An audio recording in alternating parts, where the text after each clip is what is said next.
The dark skies above the Arecibo Observatory in Puerto Rico were clear that night. John Collins stood alone on the observation deck, his eyes fixed on the massive radio telescope below. After 15 years as a Marine and another 10 as an astronomer, very little surprised him anymore. But the data flowing into his monitors tonight was unlike anything he had ever seen. "This can't be right," he muttered, running the calculations again. The movement patterns near Jupiter's orbit were too precise, too deliberate. Natural objects didn't move that way. John's phone buzzed. It was a text from his colleague Bill Porter at NASA. "Are you seeing this? Turn on the news." On every channel, the same breaking story played. Strange objects had been detected entering the solar system.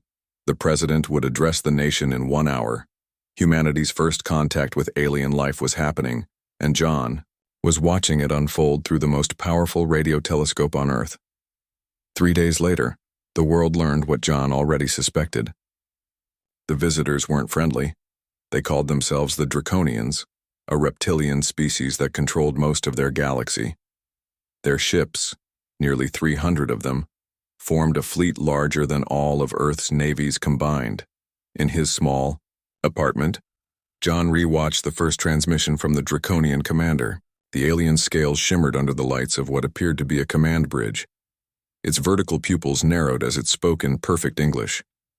"People of Earth. I am High Admiral Vexthor of the Draconian hegemony. We have come to assess your civilization's threat level and resource value. Cooperate with our evaluation teams, and your species may be permitted to serve the hegemony. Resistance will be met with immediate eradication." The message had played hourly on all frequencies since then. Most people were panicking. Some formed religious groups claiming the end times had come.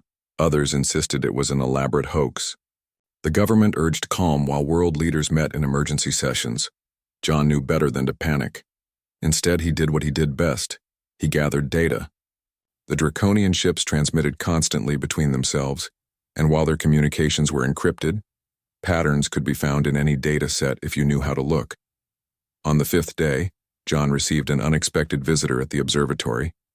Susan Miller, a woman in her early 30s with short brown hair and intense eyes, flashed credentials from MIT's Advanced Cryptology Department.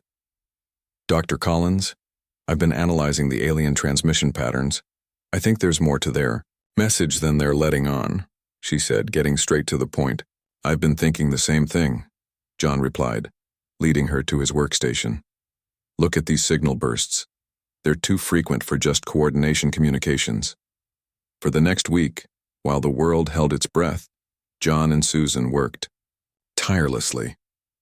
They slept on cots in the observatory's break room and ate from vending machines. On rare breaks, they watched news reports of Draconian scout ships beginning to enter Earth's orbit. The UN Secretary General had attempted to establish diplomatic communication, only to have one of Earth's major communication satellites destroyed as a demonstration of Draconian policy toward insubordination. On day 9, Susan burst into the room where John was napping. "I cracked it. Not the whole encryption, but enough. John, they're not just evaluating us, they're planning a full invasion." John sat up, instantly alert. "Are you sure?" Susan handed him a tablet displaying decoded fragments. "They're discussing Earth's water resources. Apparently, the molecular composition of our water is rare and valuable to them. They've been cataloging our defenses, population centers, and government structures." "We need to tell someone," John said, reaching for his phone. Susan grabbed his wrist. "Who would believe us? 2 scientists claiming they cracked an alien encryption in a week? And even if they did, what could Earth possibly do against their technology?" Before John could respond, the building's emergency alarms blared. The observatory's director rushed in. "They're landing. The main fleet is beginning atmospheric entry." They ran to the roof observation deck. In the distance, massive ships descended through the clouds over the Atlantic Ocean. News helicopters broadcast the scene live to a terrified world. Military jets scrambled, looking tiny beside the alien vessels. On an old ham radio, they listened to chaotic reports from around the world. Draconian ground forces had landed in remote areas of Russia, China, Brazil, and Canada. Their soldiers stood over 7 feet tall, wearing armor that repelled bullets. They established perimeter zones and began setting up equipment of unknown purpose. "It's happening exactly how they planned it," Susan whispered. The largest ship, easily the size of a small city, hovered above the Atlantic. Smaller craft deployed from it in formation. According to frantic military chatter, similar scenes were unfolding over the Pacific and the Indian Ocean.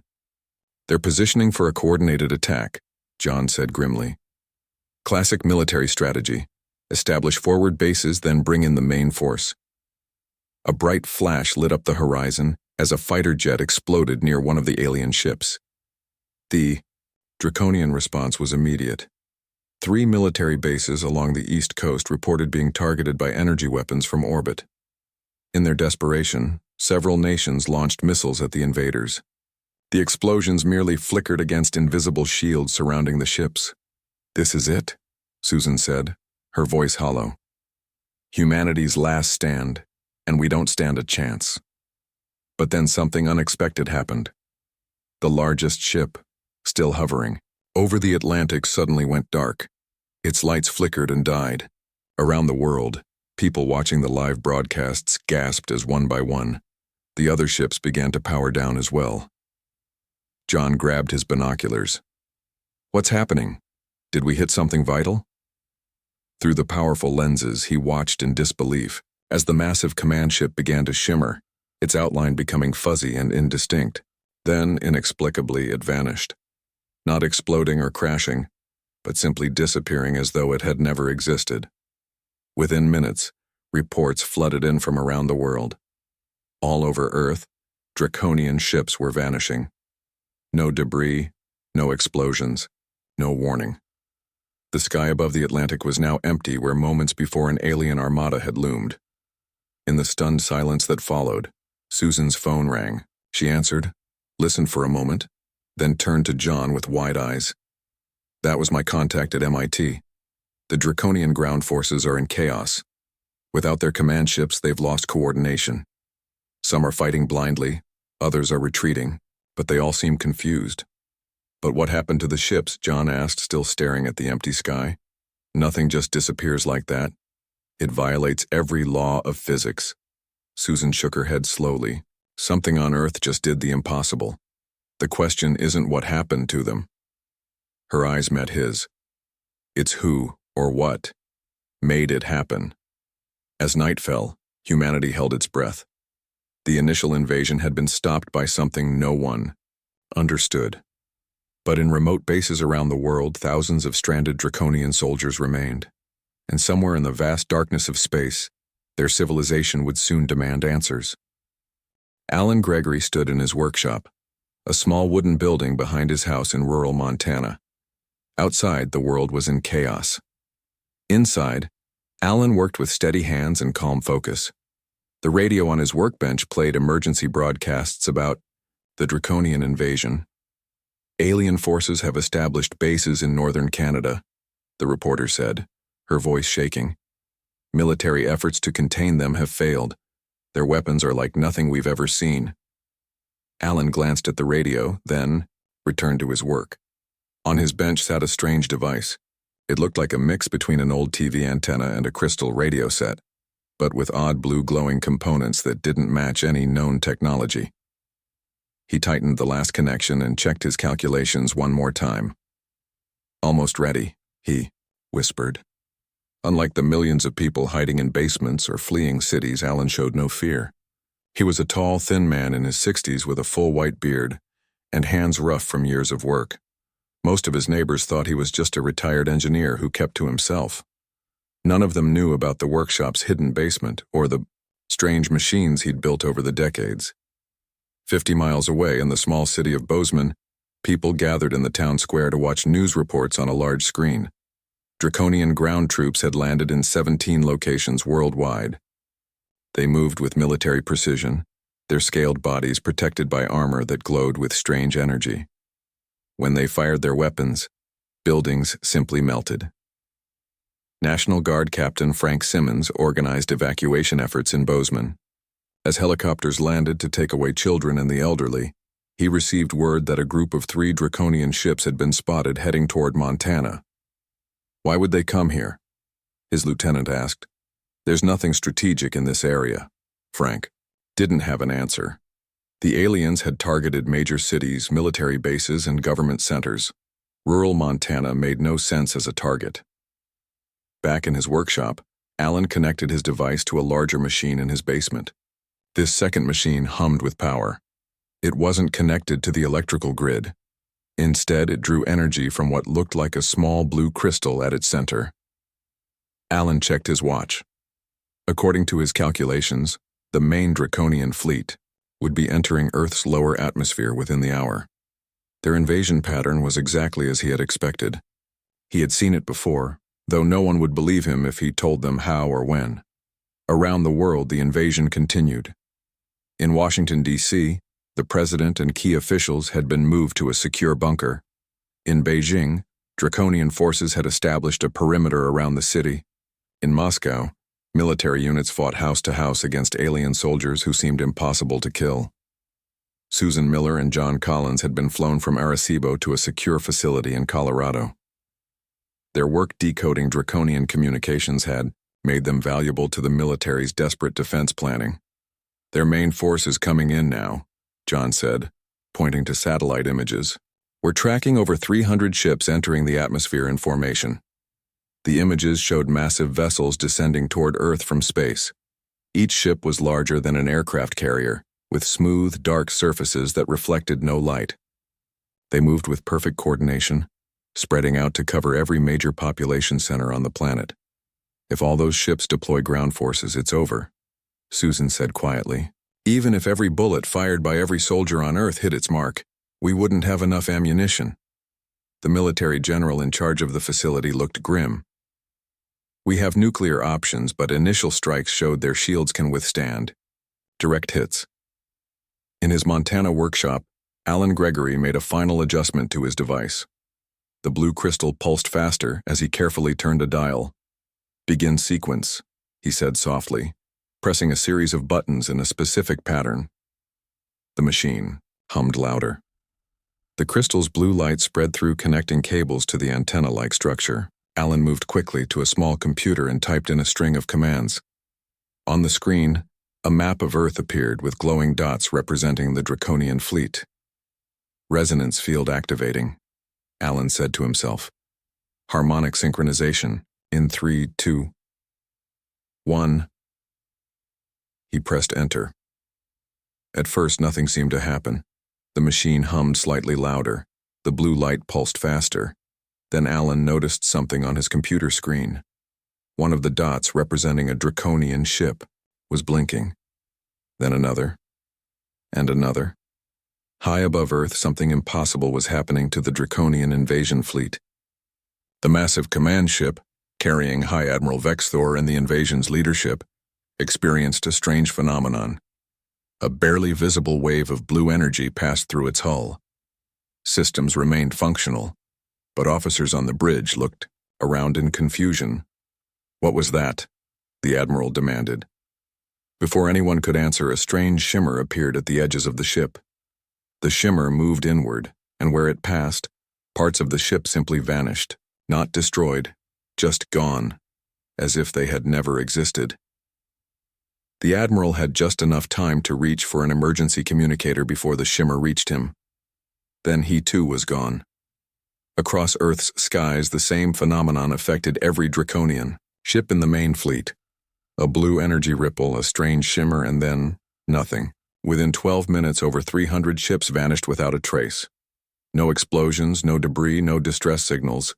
They were simply erased from existence. In the Colorado facility, Susan and John stared at their monitors in disbelief. They're gone, John said. How is that possible? The satellite images showed clear skies where moments before hundreds of ships had been. Radar operators confirmed. No debris, no readings, nothing. It's like they were never there, Susan whispered. The general grabbed a phone. Get me the president, and find out if anyone knows what the hell just happened. Reports came in from around the world. The remaining Draconian ground forces suddenly cut off from their command structure, fell into disarray. Some continued fighting with increased desperation. Others abandoned their positions and retreated to the few small scout ships that hadn't vanished. In his Montana workshop, Alan Gregory shut down his machine. The blue light faded. He carefully removed the crystal and placed it in a lead-lined box, which he then locked and stored under a floorboard. He knew what would happen next. People would come looking for answers. They always did. He walked outside and looked up at the sky. It was a clear day in Montana. No sign of the cosmic battle that had just been won. He took a deep breath of the pine-scented air. That should buy us some time, he said to himself. But they'll be back. They always come back. In Washington, D.C., the president emerged from the bunker to address a confused but hopeful nation. No one could explain what had happened to the Draconian fleet. Scientists offered theories about atmospheric anomalies, secret weapons, or mass equipment failure, but none of the explanations made sense. In a small office at CIA headquarters, Director Patricia Novak assembled a special team. Their mission: find out how an invincible alien fleet had been defeated. I want satellite data, atmospheric readings, energy signatures, everything, she told them. Something or someone on this planet made those ships disappear. I want to know what, how, and why. One of her analysts raised his hand. Ma'am, we're detecting an unusual energy reading from a location in Montana. It spiked at exactly the same time the fleet vanished. Patricia looked at the map where a small red dot glowed in a remote area of Montana. Find out who lives there, she ordered. Now. Linda Reeves had never left Earth before. Now she sat in a strange chair that adjusted to her body, looking out a window at the stars. 3 months had passed since the Draconian fleet vanished. In that time, the world had changed forever. TU. Ship taking her to the Galactic Assembly belonged to the Arcsuri, a species that looked like tall, slender humans with pale blue skin and 6 fingers on each hand. They had arrived 2 weeks after the Draconian disappearance, not to invade but to make contact. Are you comfortable, Ambassador Reeves? Asked Zal, her Arcsuri guide. His voice was musical, with strange echoes. As comfortable as I can be. Linda replied. Until 4 months ago, she had been a history professor at a small college in Oregon. Now she was Earth's first diplomatic representative to an interstellar government no human had known existed until recently. We will arrive at the assembly station in 6 hours, Zal said. The emergency session begins shortly after. The Draconians are impatient for answers. Linda nodded. According to the Arcsuri, the Draconian hegemony was one of the oldest and most powerful civilizations in the known galaxy. They had lost contact with their invasion fleet and they wanted to know why. We can't tell them what we don't know, Linda said. Back on Earth, the investigation into the fleet's disappearance continued. CIA Director Patricia Novak stood in a secure room deep beneath Langley, Virginia. Maps and screens covered the walls. In the center was a holographic projection created using salvaged Draconian technology. What do we know for certain? She asked her team. A young analyst named Paul stepped forward. At exactly 2:47 p.m. Eastern Time, an energy pulse originated from this location in Montana. He pointed to a red dot on the map. 12 minutes later, the entire Draconian fleet was gone. No radiation, no debris, nothing. Patricia nodded. And the Montana connection? The property belongs to Alan Gregory, age 67, retired electrical engineer, lives alone. No criminal record, pays his taxes on time, keeps to himself. But here's where it gets strange. Paul tapped on his tablet, and a new image appeared on the main screen. These are satellite photos of his property taken over the last 30 years. The photos showed the same small house and workshop, unchanged across decades. Look at these energy readings, Paul continued. His property uses less electricity than a normal refrigerator, yet we detected a massive energy surge during the incident. What about Gregory himself? Patricia asked. That's another oddity. We have his birth certificate, school records, employment history, all normal. But we can't find any relatives, and neighbors say he's lived there forever. Some older residents say they remember his father living there before him, who looked exactly the same. Patricia frowned. Where is he now? In protective custody at our Montana facility. He came willingly when agents arrived, almost like he was expecting them. In space, Linda prepared for her first meeting with the Galactic Assembly. The Arcsuri ship had docked at an enormous station that curved like a crescent moon. Through the windows, Linda could see ships of all shapes and sizes. Some looked organic, others purely mechanical. The diversity was overwhelming. 17 spacefaring civilizations make up the assembly, Zal explained as they walked down a corridor. The Draconians are founding members and one of the most influential. And now they think someone destroyed their fleet, Linda said. Not destroyed, disappeared. There's a difference, and it worries them greatly. They entered a vast circular chamber. Representatives from various species sat in tiered sections. Some looked almost human. Others were completely alien. Crystalline structures, gaseous forms contained in special suits, beings that seemed made of living metal. At the center of the chamber stood a Draconian. Taller than the ones that had invaded Earth, this one wore ornate armor with glowing symbols. Its scales were deep red and its eyes burned with anger. That is Supreme Commander Krasnar, Zal whispered. The highest military authority in the hegemony. Krasnar was addressing the assembly. His voice boomed through the chamber, automatically translated into each listener's language. 3 months have passed since our expeditionary force vanished. In the Sol system. 3 months of excuses and delays. We demand action. The technology capable of such an act threatens the security of all spacefaring species. A being made of what looked like flowing water rose from one section. The Draconians haven't shared why their expeditionary force entered Sol system in the first place. Our intelligence suggests it was an invasion fleet, Krasnar hissed. We were responding to potential threats. The humans have advanced rapidly. Their technological development follows patterns that concern us. Another representative stood. This one resembled a giant insect with compound eyes. This isn't the first time Draconian forces have vanished, is it, Commander? Our records show similar incidents on at least 8 other worlds over the past 3 millennia. The chamber filled with murmurs. Krasnar's scales darkened with rage. Those incidents are classified by Assembly security protocols. How dare you? Because those worlds share unusual characteristics, the insect-like being continued. All developed intelligent life independently. All showed unusual energy signatures. All were targeted by Draconian expeditionary forces that disappeared without trace. Linda listened carefully. This was new information. Earth wasn't the first world where this had happened. An elderly Arcsuri rose from the center platform. This emergency session will now recognize the representative from Earth, Ambassador Linda Reeves, who may provide insights into recent events. All eyes turned to Linda as she walked to the speaking platform. She felt the weight of billions of lives, human and alien, on her shoulders. Members of the Galactic Assembly, she began, her voice steadier than she felt. Earth did not destroy the Draconian fleet. We don't possess technology capable of such an act. The fleet's disappearance is as mysterious to us as it is to you. Krasnar stepped toward her. Up close, he was even more intimidating.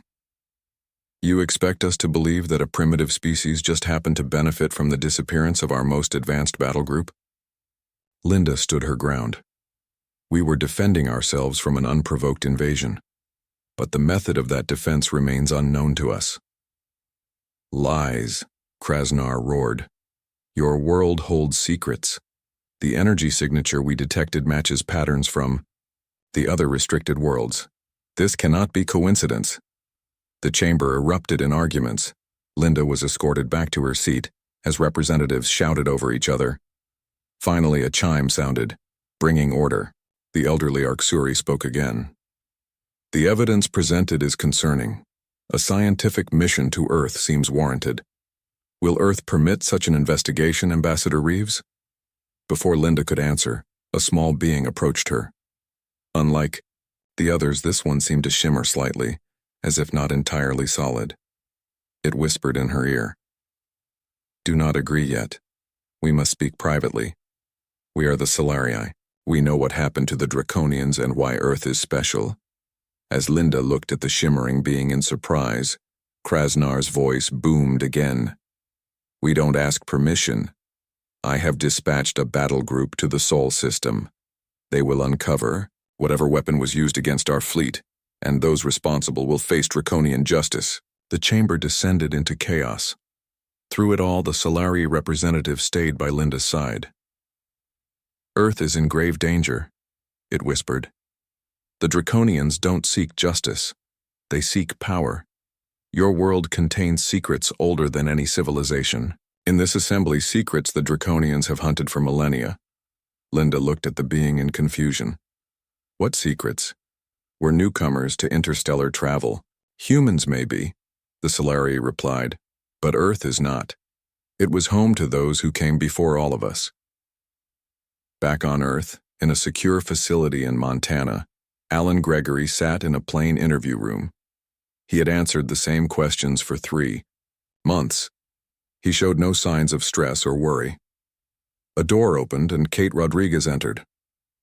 Unlike the other investigators, she carried no files or recording devices. Mr. Gregory, she said, sitting across from him, I think it's time we talked about what's really beneath your workshop. Kate Rodriguez sat across from Alan Gregory in the bare interview room.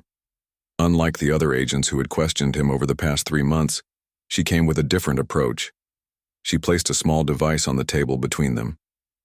Do you know what this is, Mr. Gregory? She asked. Alan looked at it without surprise. A quantum field detector. Military grade, but at least 10 years behind what you really need. Kate raised an eyebrow. You're familiar with classified technology? I'm familiar with principles, Alan replied calmly. That device is searching for unusual energy patterns around me. You won't find any. Kate had spent 2 weeks studying every detail of Alan Gregory's life. On paper, he was unremarkable.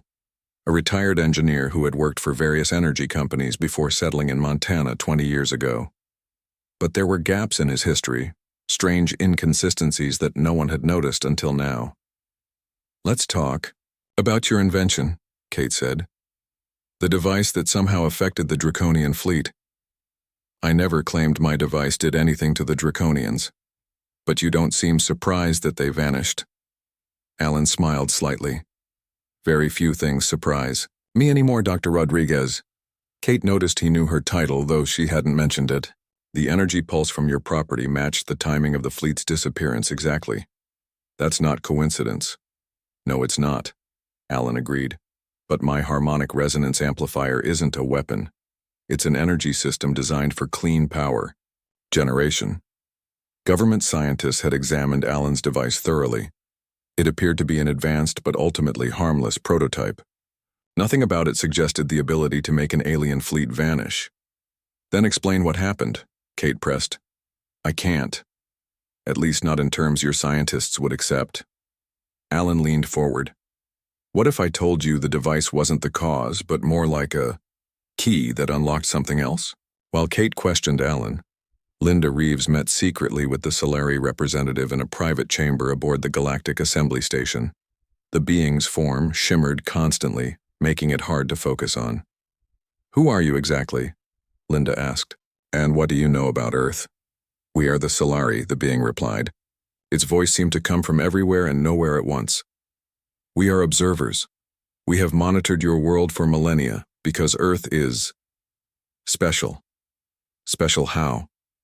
The Solari's form shifted, becoming more defined.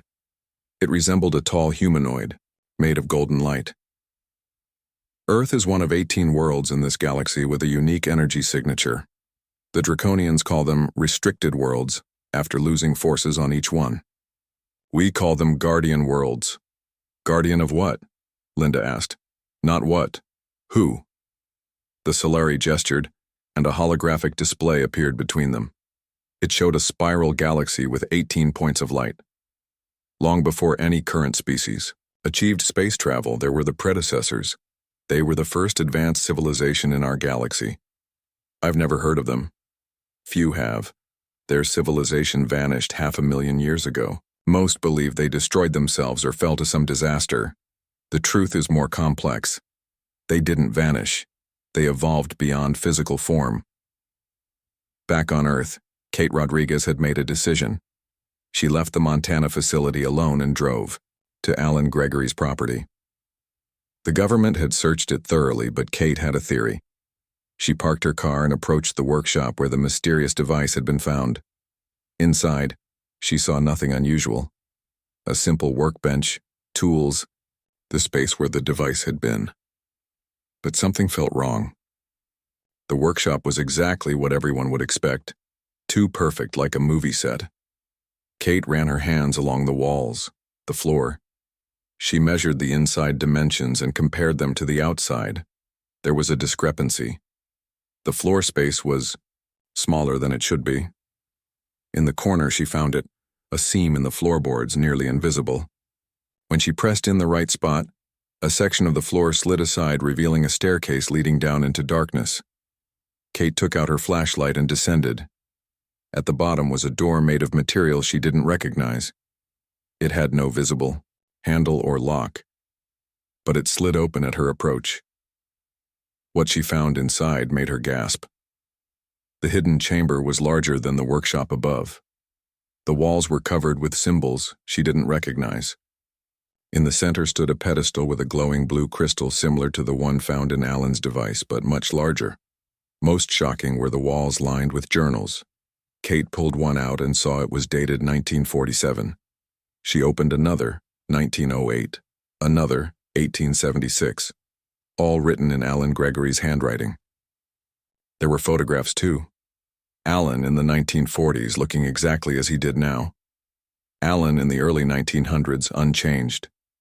In space, the Solari continued explaining to Linda. The predecessors seeded many worlds with life, including Earth. But on 18 DAOs, special worlds, they left something more. A defense system designed to protect developing intelligent life from exploitation. A defense system that makes ships disappear? Linda asked. Not exactly. The system doesn't destroy. It shifts aggressive invaders slightly out of phase with normal space-time. You're saying the Draconian fleet still exists? Just somewhere else, the Solari's form pulsed. In a parallel phase state, yes. The system activates only when a species attempts hostile actions against the protected world. But why? Why protect Earth and these other worlds? Because you have potential. The predecessors saw something in humans, just as they saw in the other protected species. They left guardians to watch over your development. Guardians? Like you? No. Guardians chosen from among your own kind. Individuals altered to live far beyond normal lifespans, entrusted with knowledge of the defense systems. Linda's eyes widened as she made the connection. Alan Gregory. In Montana, Kate stood in the hidden chamber, surrounded by evidence of an impossible truth. Alan Gregory had been alive for well over a century, watching over some kind of ancient technology. She heard footsteps on the stairs behind her. Alan stood there, flanked by 2 government agents. I see you found it, he said calmly. I was wondering who would figure it out first. What are you? Kate asked. I'm human, Dr. Rodriguez, just modified. Alan walked into the chamber, touching the wall symbols with familiarity. I was born in 1880. In 1908, I was a young scientist investigating the Tunguska event in Russia. What fell there wasn't a meteor. It was a vessel. A vessel? You mean a spacecraft? Alan nodded. The last physical remnant of the predecessors. Inside was a dying guardian who needed a replacement. I was chosen. The blue crystal pulsed as Alan approached it. This is a control node for Earth's defense system. There are 7 more hidden around the world. Together they create a shield that activates only when needed. And you've been maintaining for over 100 years? Kate was struggling to process it all. I'm not the first guardian of Earth, and I won't be the last. Alan looked at her with eyes that suddenly seemed ancient. The Draconians have been searching for predecessor technology for thousands of years. It's the source of many of their advancements, Now they've traced it to Earth. The invasion wasn't just about conquest, Kate realized. They were looking for this. Yes, and they're coming back with a much larger force. My activation of the defense system has confirmed what they suspected. Earth is a guardian world. In deep space, a massive Draconian battle group moved toward the Sol system. Unlike the previous fleet, this was no mere invasion force. This was a third of the entire Draconian military might, ships of all sizes, carrying weapons capable of cracking a planet's crust. On the command ship, Supreme Commander Krasnar studied the reports from advanced scouts.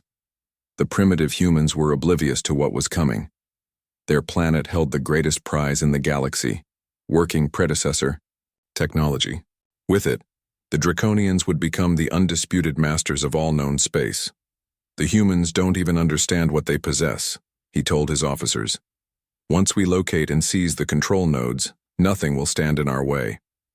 Back on Earth, Alan Gregory stood in his hidden chamber with Kate Rodriguez. We need to prepare, he said. When the Draconians return, they'll come with technology designed to counter the defense system. I can't stop them alone this time. What do we do? Kate asked. Alan placed his hand on the crystal. It glowed brighter, responding to his touch. First, we need to find the other Guardians. Then we need to activate the full network. Earth has been running on a passive defense system for millennia. It's time to wake it completely. In the darkness of space, beyond the edge of the solar system, the Draconian battle group approached. Earth's greatest challenge, and the revelation of its ancient legacy, was about to begin. The world's major governments gathered in an emergency session at the United Nations. Screens showed the approaching Draconian battle group. It was 3 times larger than the previous fleet and would reach Earth in less than 48 hours. CIA Director Patricia Novak addressed the Security Council. We have confirmation from our new alien contacts. This is not just an invasion force. The Draconians have committed nearly a third of their entire military to this operation. The Secretary General looked grim. Can we negotiate? No, Patricia said. According to Ambassador Reeves at the Galactic Assembly, the Draconians believe Earth possesses technology they've been seeking for thousands of years. They won't stop until they have it. In Montana, a remarkable gathering took place in Alan Gregory's hidden chamber. Alan stood with Kate Rodriguez, John Collins, and Susan Miller. They had been chosen carefully. People who could understand what was at stake and help with what needed to be done. The Draconian battle group has technology designed to counter the defense system, Alan explained. They've learned from their previous losses. We need to activate the full network before they arrive. But you said there are 7 other nodes around the world, Kate said. How do we find them in time? Alan smiled. We don't have to find them. We just need to contact their guardians. He placed his hand on the crystal. It glowed brighter, sending pulses of blue light through the strange symbols on the walls. I'm sending out a signal. The others will respond. Within hours, responses came in. Other guardians existed in remote locations: the Sahara Desert, the Amazon rainforest, Siberia, the Australian outback, the Himalayas, an island in Indonesia, and deep beneath the Pacific Ocean. All had been living in secret, maintaining their nodes of the ancient defense system. How is this possible? Susan asked. How could people like you exist without anyone knowing? We stay hidden, Alan replied.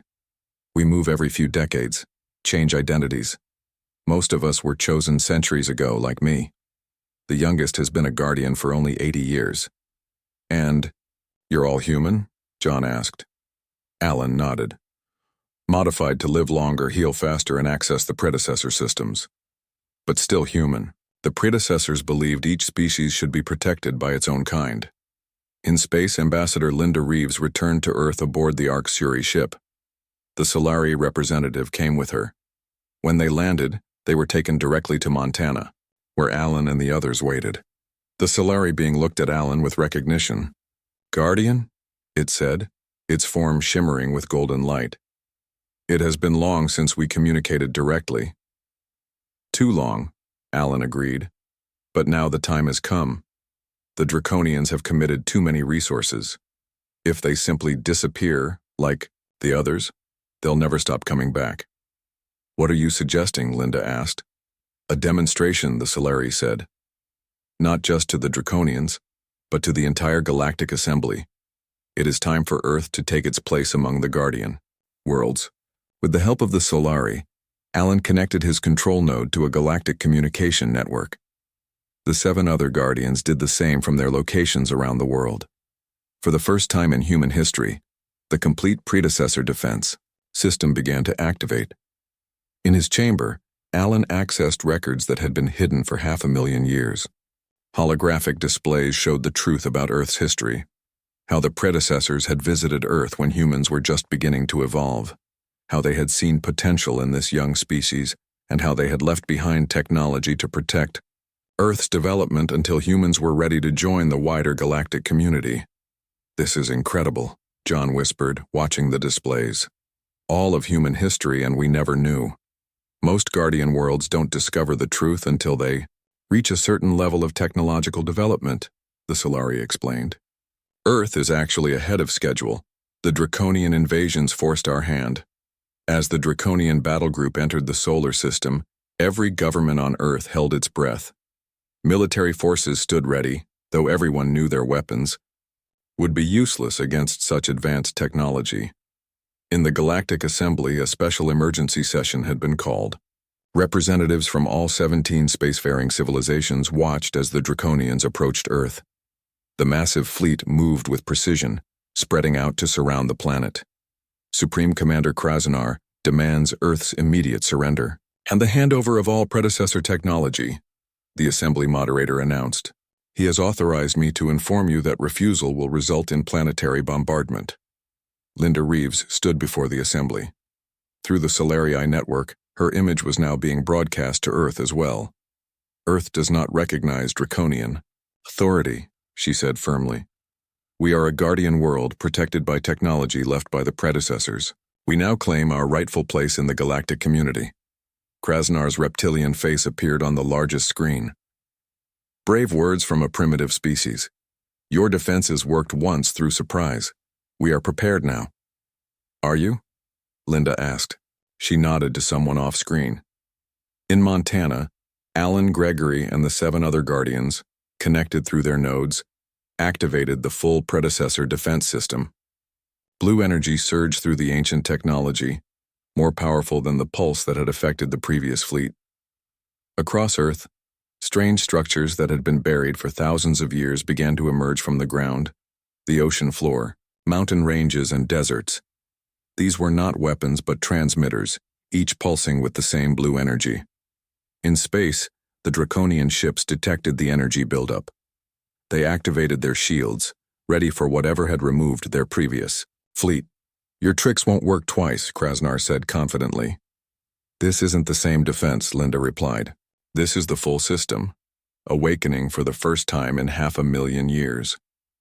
The energy from Earth's transmitters reached out into space. But instead of affecting the Draconian ships, it created a massive display visible to the entire fleet and broadcast to the Galactic Assembly. It showed the history of the predecessors, how they had evolved beyond physical form, how they had selected 18 worlds to protect, and why. More importantly, it revealed the Draconian deception. For thousands of years, they had been secretly hunting predecessor technology, using it to advance their own civilization while hiding the truth from the Assembly. Each restricted world they had encountered held pieces of the legacy the predecessors had left behind. This is predecessor transmission technology, the Solari representative explained to the Assembly. It doesn't just communicate, it reveals truth that cannot be hidden or denied. In the Assembly chamber, representatives watched in shock as the Draconian lies were exposed. Their supposed peaceful exploration had been a cover for technology theft and exploitation of developing worlds. On his command ship, Krasnar roared in fury. Attack, destroy them all. But when his fleet tried to fire their weapons, nothing happened. The predecessor system had locked their technology. The predecessors created you too, Alan's voice explained through the transmission. All advanced, life in this galaxy was seeded by them. Their technology recognizes its own children and will not allow them to destroy each other. Around Earth, the Draconian fleet hung powerless, not removed from reality this time, but simply unable to attack. The Galactic Assembly witnessed it all. In the months that followed, Earth was recognized as a guardian world with special status in the Assembly.